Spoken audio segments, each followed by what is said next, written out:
Shalom, jumpa lagi dengan saya Erna Bayu dalam YouTube channel Erna S. Bayu. Kali ini kita akan membahas tentang bau mulut atau halitosis.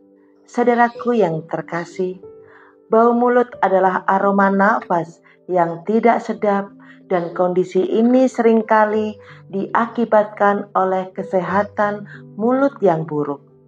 Bau mulut juga dapat disertai dengan mulut kering, rasa tidak enak di mulut, dan warna putih di lidah. Bau mulut atau halitosis dapat dialami oleh siapa saja.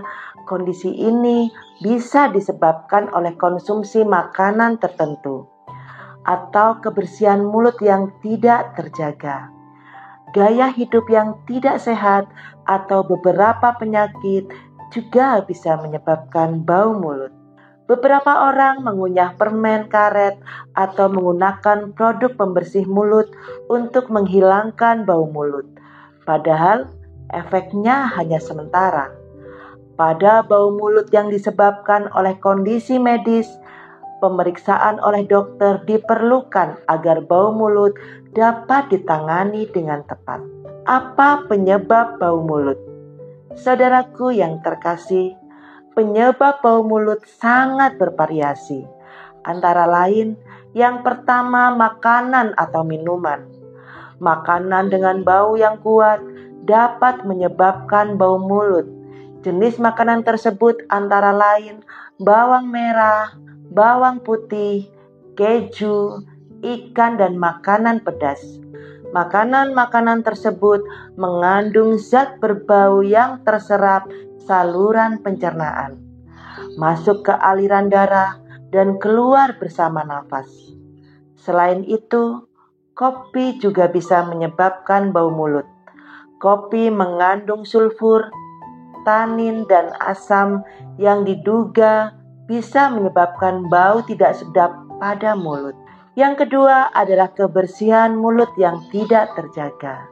Saudaraku yang terkasih, kebiasaan jarang menyikat gigi, terutama pada orang yang menggunakan gigi palsu atau kawat gigi, bisa menyebabkan sisa makanan di mulut, membusuk, atau membentuk plak gigi. Kondisi ini akan membuat nafas menjadi berbau.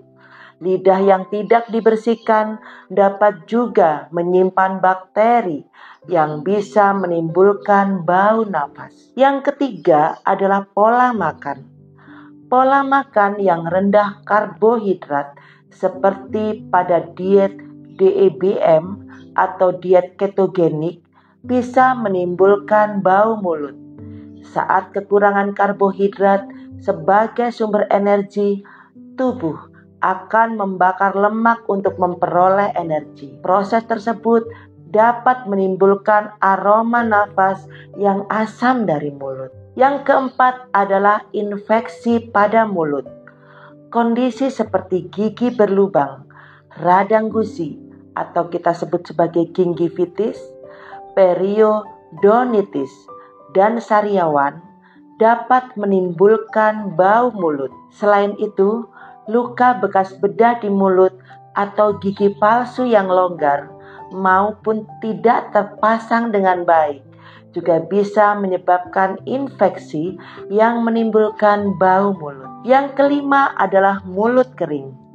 Salah satu fungsi air liur adalah untuk membersihkan mulut dari bakteri dan sisa-sisa makanan. Pada kondisi mulut yang kering, misalnya karena kurang minum, produksi air liur yang berkurang, akibatnya bakteri dan sisa makanan lebih mudah menumpuk dan menimbulkan bau mulut. Mulut yang kering dapat disebabkan oleh gangguan pada kelenjar air liur, konsumsi obat diuretik, atau tidur dengan posisi mulut terbuka. Ini menyebabkan mulut kering. Yang keenam adalah kebiasaan merokok.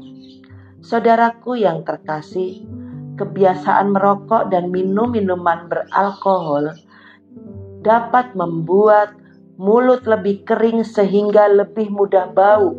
Selain itu, tembakau pada rokok juga meninggalkan zat yang akan mengendap di mulut sehingga aroma mulut menjadi tidak sedap. Yang ketujuh adalah kondisi kesehatan.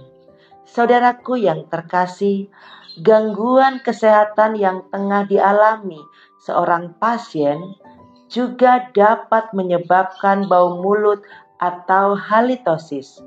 Contohnya adalah sinusitis, pneumonia, sakit tenggorokan atau faringitis, flu, radang amandel atau batu amandel, bronkitis, diabetes, intoleransi laktosa, gangguan hati, gangguan ginjal, dan penyakit asam lambung atau GERD.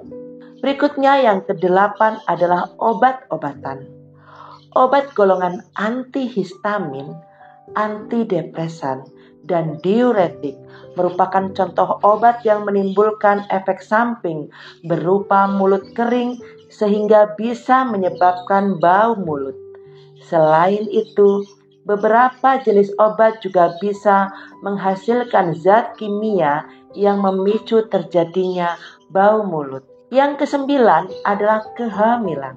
Mual dan muntah pada masa kehamilan merupakan salah satu penyebab bau mulut pada ibu hamil. Saat hamil, bau mulut juga dapat terjadi akibat pengaruh hormon. Selain beberapa kondisi di atas, bau mulut bisa terjadi ketika berpuasa akibat produksi air liur yang berkurang. Ketika pada saat berpuasa, tubuh juga mengolah lemak di tubuh menjadi energi sehingga menghasilkan keton. Proses pengolahan keton tersebut bisa menyebabkan terjadinya bau mulut. Meski demikian, bau mulut akan hilang ketika sudah berbuka puasa. Apa saja gejala bau mulut? Gejala bau mulut adalah aroma yang tidak sedap yang keluar dari mulut.